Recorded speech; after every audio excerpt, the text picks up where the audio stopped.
Hey, any youth leaders out there? Serving with youth in the church is probably one of the most enjoyable callings, but it brings with it a lot of responsibility. How do we effectively lead this rising generation? Well, I have good news for you. Leading Saints has organized the Young Saints virtual library, where we have 20 plus hours of presentations all about how to lead youth. We cover topics like how to help youth transition into adulthood, how to help them avoid loneliness, how to handle smartphones in class, and we even go over scientific data about how Latter-day Saint youth differ from other youth. If you'd like to review the Young Saints library at no cost for 14 days, simply go to leadingsaints.org/14. That's leadingsaints.org/14. While you're at it, we'll give you access to all of our virtual libraries that cover several leadership-related topics. So click the link in the show notes or simply visit leadingsaints.org/14. Hey, welcome to the Leading Saints podcast. Now, for many of you that are brand new to Leading Saints, it's important that you know that Leading Saints is a nonprofit organization, 501c3, dedicated to helping Latter-day Saints be better prepared to lead. And we do that through content creation. We get so much positive feedback on the podcast, our virtual conferences, the articles on our website. You definitely got to check it out at leadingsaints.org. And on their homepage at leadingsaints.org, you can actually find the top 6 most downloaded episodes to the podcast. So if you're new, like the content, want to jump into some of our most popular episodes, head there after you listen to this episode.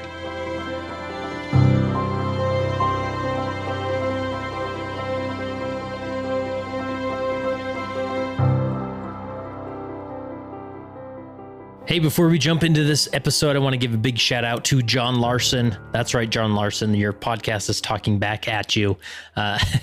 John sent in an email a few weeks back and suggested that I interview his daughter, Emma Larsen, who is not only a YSA Relief Society president, but also a published author of the book, The New Kid: Finding Friendship and Belonging in the Face of Life Challenges. And it turned out to be a great discussion. And we focus on, obviously in a YSA ward, a lot of turnover and transition happening with outgoing and incoming individuals. And then Emma has some experience moving quite a bit as a youth. And so she talks about the feeling of being the new kid and how can we be aware of the new kid and even the old kids and creating belonging and friendship in the organizations which we lead. And it turned out to be a great How I Lead interview. So let's jump into it. Here's my interview with Emma Larsen.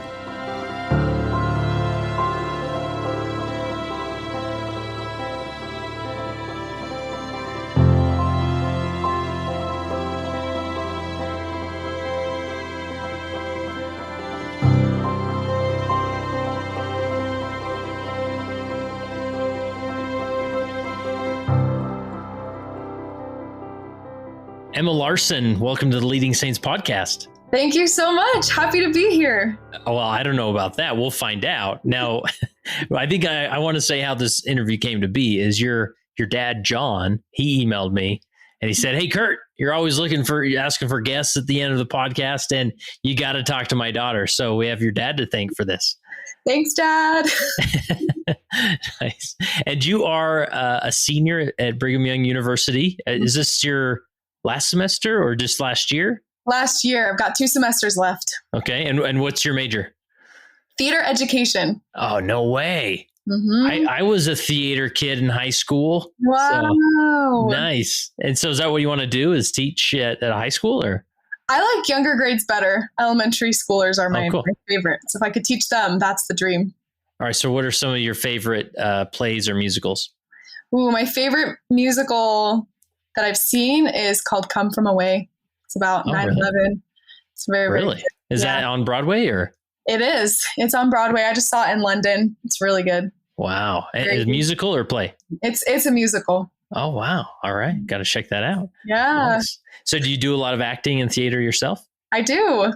Nice. There at BYU or what are some of your favorite ones you've done?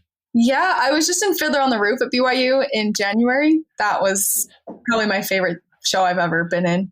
Oh, nice. But you've also been a Relief Society president. You are currently a Relief Society president in your ward there at BYU. I am. So break that down for us. What are those? What's it like? Like, how did you explain that to somebody, a Latter-day Saint that may not be familiar with your ward? That is such a good question. I feel like Provo is its own universe because there are just so many church members so close to each other. I mean, Utah is like that in general, but just in YSA wards here, I feel like maybe the thing that makes it the most unique is that there's a lot of turnover. People are always moving different places, which has been a unique challenge as a Relief Society president to be like, oh, I need to make sure I have a presidency always. And I need to make sure that we have ministering assignments, even as people are maybe starting to fall through the cracks and move out, move in. But we do focus on ministering. That's huge. So how long have you been in that ward? I've been in this ward a long time, starting in 2019, which is unusual for YSA wards. Most people move, but I just loved it. So I've stayed. And then how long have you been the Relief Society president? I was called last August, so almost a year. Oh, great. Mm-hmm. So if you were to talk to yourself on day one, like giving yourself advice of, Emma, this is, don't forget this principle. What comes to mind? I think of the quote, I think it was Monson or Hinckley, I don't remember, but the quote that never let a problem to be solved become more important than a person to be loved. Oh, love it. That's huge. Like we can get caught up in the administrative stuff as much as we want, but it's more about the individuals, making sure that everybody feels like they are loved and like they belong and they're being supported. And so is there a certain routine or habit you have to make sure that you stay in that state of mind? Because the administration can swallow you whole. Mm-hmm. That's a good question. I mean, maybe not a specific routine or anything, but I do try, like on Sundays, I try to just pick one or two people that I want to like be sure to interact with or love. Because instead of worrying about everybody all the time, sometimes it's good to just be like, okay, these are the people that are most in need right now. I'll just focus on these 2 or 3, trust that other people are doing their ministering and helping everyone else feel loved. Yeah. And then when you say like feel loved, like how does a student, a YSA individual want to feel loved? Like, do they want the casserole? Do they want just someone to sit by them? Or what does that look like in practice? That's such a good question. I think a lot of times having somebody to talk to is what people need, or knowing that somebody's thinking of you, even because everybody's so busy, like, especially at BYU, everybody is just so busy all the time. And so just even making sure somebody knows you were thinking of them, if that's a conversation with them or smiling at them or asking if you could sit by them at church, I feel like those little things are huge. Yeah. And then what about just, I assume you have like activities like FHE groups. That's still a thing down there, right? Yes, it is. Do you have much interaction with that? I assume there's a whole FHE committee or whatever that handles that. Yeah, there is. There's a whole, we call them like the grandma and grandpa. They are like in charge of making sure that family home evening is happening and that there's groups. And it's fun. And then, so with your focus, then I would guess you're primarily focused on ministering, like you said, you make sure that's organized, and then just Sunday lessons every other week. Mm-hmm. Pretty much. Nice. And any like tips or tricks or things you've learned managing, ministering, or lessons, or running a Relief Society meeting? That's a great question. With ministering, at least if there's a lot of turnover in the ward, often like there is with most YSA wards, it is really helpful to, like, I would kind of split up my presidency. I would be like, okay, you make sure that you get to know who's in all of these apartments so that you kind of know them pretty well. And I'll get to know these people just early as we're making ministering assignments, just get to know a chunk so that when we come together as a presidency to make the assignments, we each kind of know those people and we can figure it out that way. That's been really helpful for us. And then to get to know them, are you maybe connecting with them at church or going to their apartment, or anything that works, right? Or is it a formal, like, set an appointment, sit down with Emma and she's going to get to know you? We do a lot of apartment visits, just like maybe right after church, I'll swing by somebody's apartment, or if there's an evening and I'm like, oh, I haven't talked to those girls yet, maybe I'll just knock on their door. That's actually proved to be very effective for our ward, at least, just show up, knock on their door. Nice. Now, what about ministering interviews? How does that go for you? Any tricks as far as organizing that? And then how do you approach them when you actually sit down in that interview? That is such a good question. I think like regarding tricks, a similar approach of making it seem pretty, I don't know, warm, welcoming, making it not seem scary for people. Just like going to their apartment rather than meeting at the church has been really helpful to get them to open up and be excited. And then also texting is very helpful. Just like being in contact with people, making sure that they know that we are expected to do ministering interviews and like doesn't have to be too long. Keep it simple. That's been really helpful. Nice. Yeah. And they should help a sister out and show up so that you can do what you've been asked to do, right? Yeah. Nice. And I love that, it seems so simple and it's easy to pass over this, but going to their apartment, to their location, it goes a long way. Now that's people hear that, I'm thinking of our saints out in Montana, who's like, it would take me 3 hours to drive across the ward. Right. And obviously everybody I imagine is in a similar apartment complex. So, you can make that happen easily, or in Utah, you're in the same neighborhood or whatever it is, but just like making it easy on them of, you going to them rather than expecting them to come to you or have to go back to the church or back to your apartment and whatnot, really makes it easy on them that you need to talk to. Yeah, absolutely. Nice. All right. So you're also a published author. What don't you do, Emma? You're just rocking life right now. Thank you. So you wrote the book, The New Kid, Finding Friendship and Belonging I can't read my own handwriting, in the face of life changes. So, you're a busy BYU student. You're running a relief society, and then you wake up and think, I'm going to write a book. Like, how did this come to be? That is the question I always get. Like, why? Like, this is great, but like, why? And here's the short version of the story. Basically, last summer, I was performing at a theater up on Bear Lake. It's called Pickleville Playhouse. Love it up there. And one day I was off. I didn't have anything to do. And I woke up and I was like, I have nothing to do today. What should I do? And I thought, I've always thought about writing a book. Maybe today I could research what it would take to self-publish a book. And so that whole day I just was like reading about it. And I was like, this actually seems surprisingly like not easy, but within my means, like I could do this. Nice. And then I was like, could be fun. So I just started like brainstorming, like these are some things that I've thought about maybe writing a book about.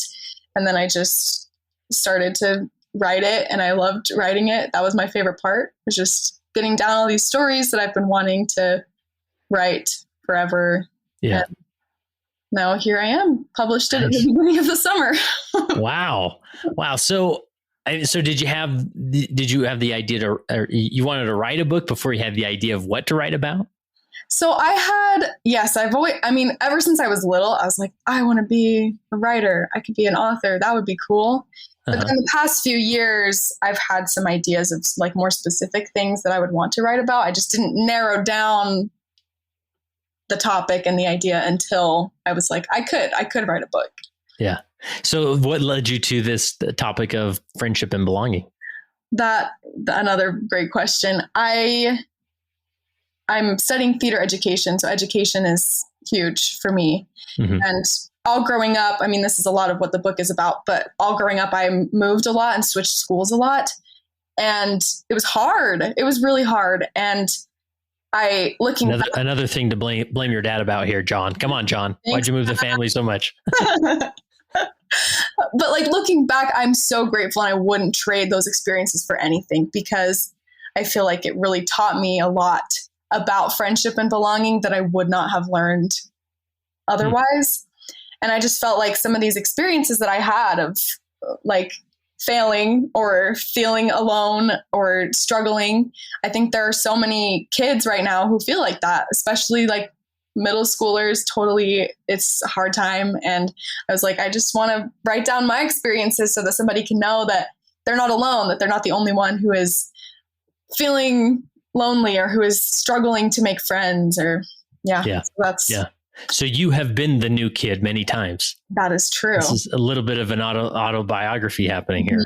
It is. Nice. So did you write this for other new kids that are out there, or people who don't feel friendship or belonging? I did. Yeah. I think there's kind of two primary audiences that I was going for. One is the new kids who are feeling alone. And then another is for people who maybe don't know as much what it feels like to be the new kid, so that they can get a taste and be like, oh, this is why it's important to welcome people in or to reach out and help them feel included. Yeah. So what was the dynamics like with moving so much? Obviously, there's the dynamic of going to a new school, but then there's also the dynamic of going to a new ward. What comes to mind when you compare those two experiences? Oh, that's great. One thing, I am really grateful for the church for this reason, that I feel like I was always able to find at least some sense of belonging, because I knew that the church would be there and I would have friends in young women's or primary that I knew at least we shared a similar experience of like reading the Book of Mormon, and we at least have some common things in our lives. And that was a great comfort to me a lot of times, to have those kind of instant friends. Yeah. And there's almost like just the natural structure of it, right? That you're going to go to this building once a week, and there's other kids your age, and whether you like it or not, you're going to interact with them. And naturally, after a month or 6 weeks, you're like, hey, these two people are kind of cool and they're my friends now, right? Yes, exactly. Nice. And is it just as easy in a school, or? It's harder in school, I think. Yeah. I mean, it is true that like you go to school every day, you have the same classes. And so that's similar, where you're just in the same place often. But I feel like in school, there's more people, and there's also there's just more things to do, more different groups and cliques to interact with or try to figure out where your place is. So I think it's a little harder in school. Yeah. A little more dynamics happening, right? You can either be in with the drama kids or the jocks or whatever it is, right? So educate us a little bit here. You're standing in front of a room full of bishops, Relief Society presidents, young women's presidents, whatever it be. And, they're thinking, Emma, like, we are desperate to creating belonging and friendship in our units. Like where do we start with that? Where to start? One thing that comes to mind is starting with people's strengths and looking for people's strengths, and like looking at the individuals where you're at, the individuals in your ward, and giving them opportunities to feel good and to feel like they have something to contribute. That was something really big that I learned. I mentioned it a little bit in the book. And then also just as a Relief Society president, is like, none of us are perfect, but we all have a little something that we could contribute. And when you let people contribute and you let people share what they love or share what they are good at, then they can really thrive, and they can, like, you get out of it what you put into it. And so if you let people feel like they are important, then you will feel like they belong. Yeah. I think we all need that sense of, in whatever community we find ourselves, that I am needed here. Right. And maybe I don't use all my gifts or talents, but I do use some. And it seems like people appreciate that I'm here, that I exist, that I'm contributing. Right. Yeah. So any stories come to mind as far as what that looked like, or whether in church or at school or whatever? Yeah. One thing that is coming to mind is actually, it's related to church. I share this story in the book, but for summer, we lived in China for a long time growing up. And every summer we would come back to Ohio, where my grandparents lived. And in that ward there was this girl who was my age. Her name was Mary. And she was just so, so good at coming to find me and making me feel like, oh, yes, you're here finally. Like, this is so great. I'm so glad that you're here and you can come to Young Women's with me, and you can have a good time with me and just making me feel like I was wanted and I was needed there. And I was like, wow, okay. So then whenever I would go back to that ward, I was like, I belong here. Mary's here to look out for me. Yeah. And that's so simple, right? Just recognizing the person and approaching them. And obviously there's a sort of a callback to a former relationship. Makes me think of, like, right now I'm in a ward. We're in a very growing area, lots of building happening around us. And so every week there's sort of that new family, right? And part of me thinks maybe they've been here longer than I have. I just haven't noticed them. But I still just go up and say, hey, what's your name? I'm Kurt. Like, how long you been here? And the introvert inside me is screaming because I just want to go home and take a nap, really. But just that little thing, right? And we don't have to have a long conversation, but hey, a person now. So anyways, see you in elders quorum, and that's it. It can be that simple. Yeah. That's actually something that I mentioned in my book is names and how powerful and important and simple names are. And I feel like this is something that I've learned as a leader is if you can't keep everything in control, you can start to learn people's names. And that makes a big difference, both for you as a person, as a leader, feeling like you know what's happening just by knowing people's names. And then also at least members of the ward also feel loved when you use their name. And it's so simple, but it is so true that just knowing someone's name and using their name makes a huge difference. Yeah. Isn't that so true? We sort of beat ourselves up sometimes thinking, I need to do more. I don't know what to do. And there's so many people just start learning names. Right. And all right, Emma, so what are your secrets? People are going to just say, oh, well, Emma, I'm not good with names. So how do you become good with names? That's I don't know. I'm still trying. One of the members of the bishopric in the ward that I'm in right now, he taught this trick. So I can't take credit for it, but I'll give credit to him. Okay. He says that after he meets someone new, he has a note on his phone where he'll go in and write down their name and write down one thing about them that he can kind of connect to that person. Love it. And he says that has totally helped him. Because then at least you're just reinforcing okay, I just learned this person's name and I learned one thing about them. So that kind of makes them more than just a name, gives them a little bit of something. And then that helps remember. Then the other thing, my other tip that this is because I'm not great at names is don't be afraid to ask again. People are never going to be sad that you want to know their name. Yeah. And so don't be afraid of I'm so just being I'm so sorry. I can't remember your name. I should know it. That's my bad. Tell me one more time so that I can remember. Yeah. Yeah. I love that. And I often joke, hey, what's your name again? I'm just going to ask you 10 more times, but tell me for the third time what that is, right? Yeah. And just make it fun and light. Out of 10, it's my memory, but I that's right. Yeah. And then never underestimate the power of the what is it? The tools app, right? Where you got pictures and names and you can scroll through there until you find the person. And I love the setting in there where I think you can turn it individuals rather than families. And then it shows their picture on the left side. So you can just scroll and then be oh, there's the guy. I remember his name. And it was test yourself. Right.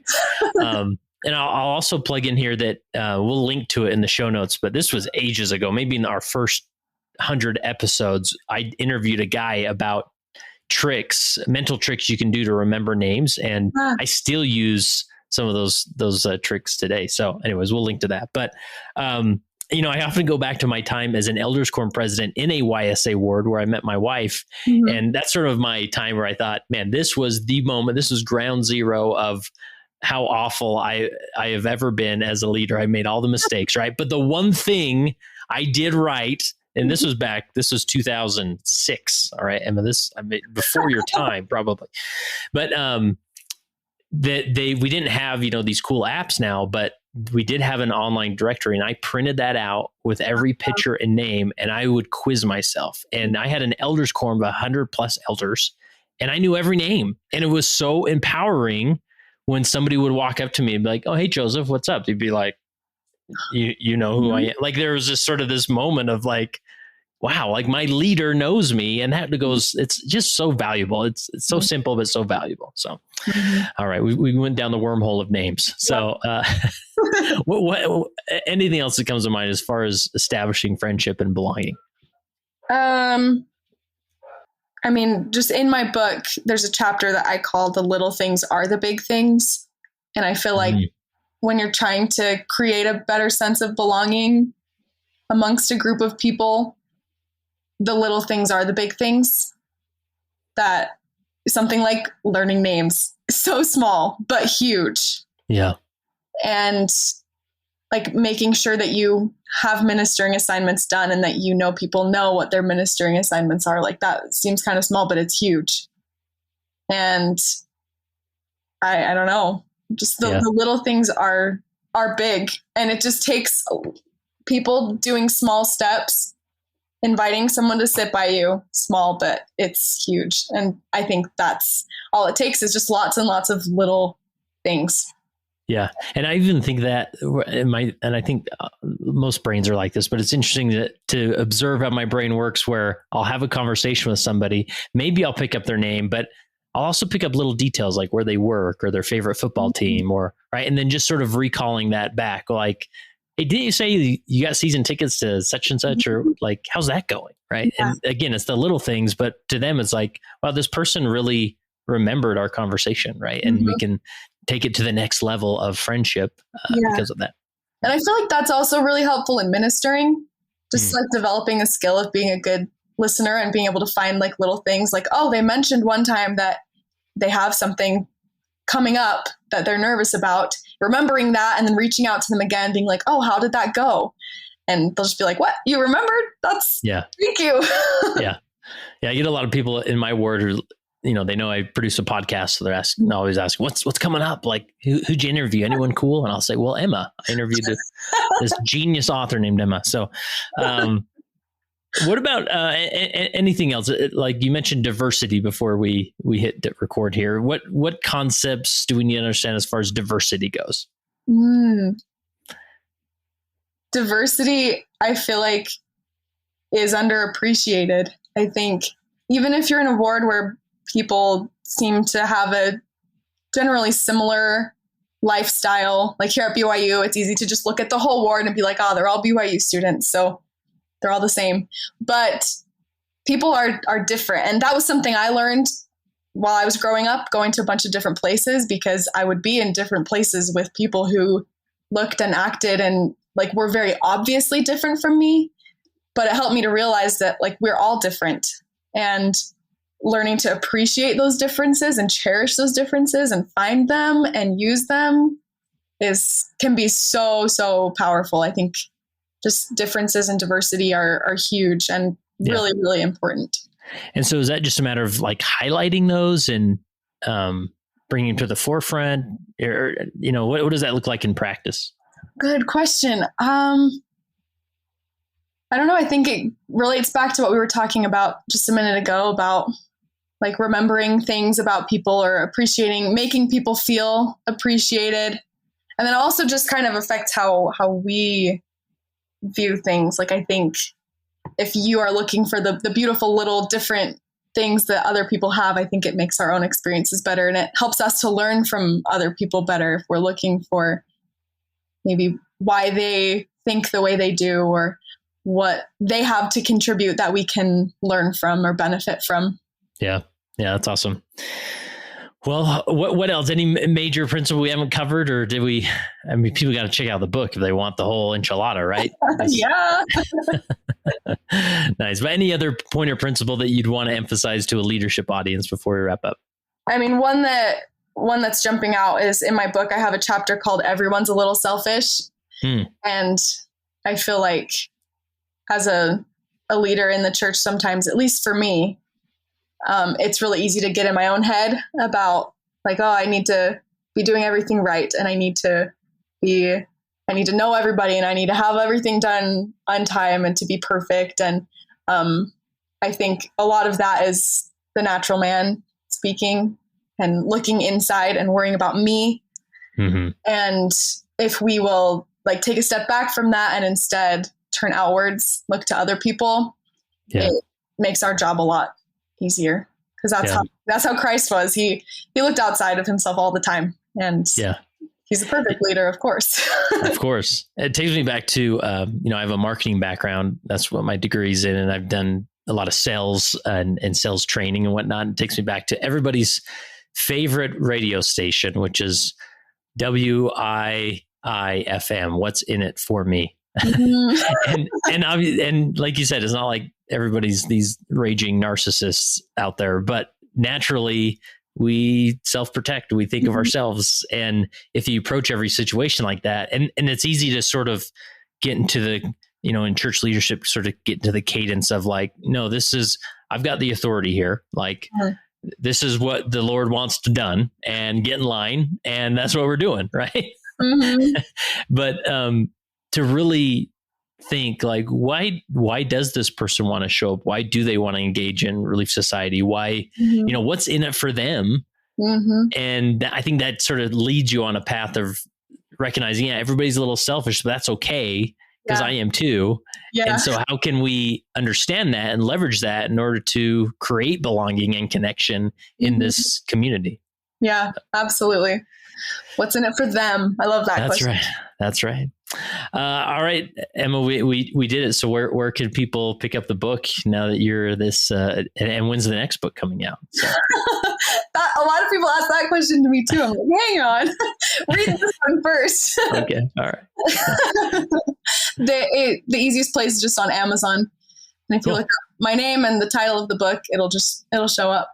Nice. Well, we'll definitely link to it. And it looks like pretty quick read here too. I mean, you didn't create a textbook here or anything. No textbook.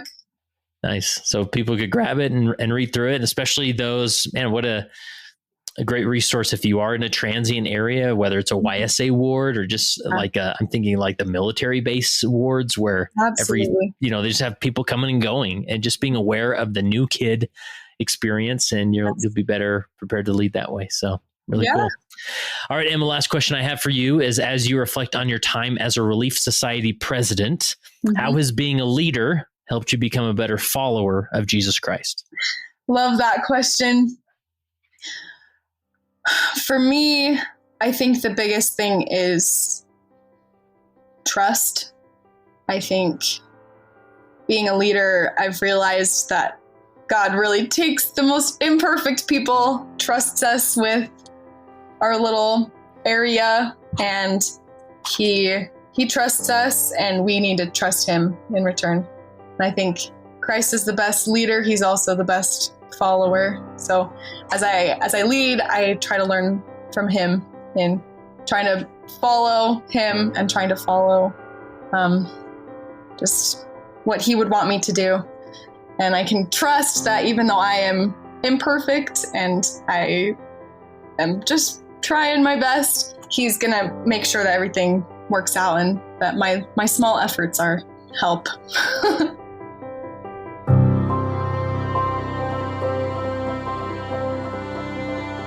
And that concludes this How I Lead interview. I hope you enjoyed it. And I would ask you, could you take a minute and drop this link in an email, on social media, in a text, wherever it makes the most sense, and share it with somebody who could relate to this experience. And this is how we develop as leaders, just hearing what the other guy's doing, trying some things out, testing, adjusting for your area. And that's where great leadership's discovered, right? So we would love to have you share this with somebody in this calling or a related calling, and that would be great. And also, if you know somebody, any type of leader who would be a fantastic guest on the How I Lead segment, reach out to us. Go to leadingsaints.org/contact. Maybe send this individual an email letting them know that you're going to be suggesting their name for this interview. We'll reach out to them and see if we can line them up. So again, go to leadingsaints.org/contact, and there you can submit all the information and let us know. And maybe they will be on a future How I Lead segment on the Leading Saints podcast. And remember, go to leadingsaints.org/14 to access our full Young Saints virtual library.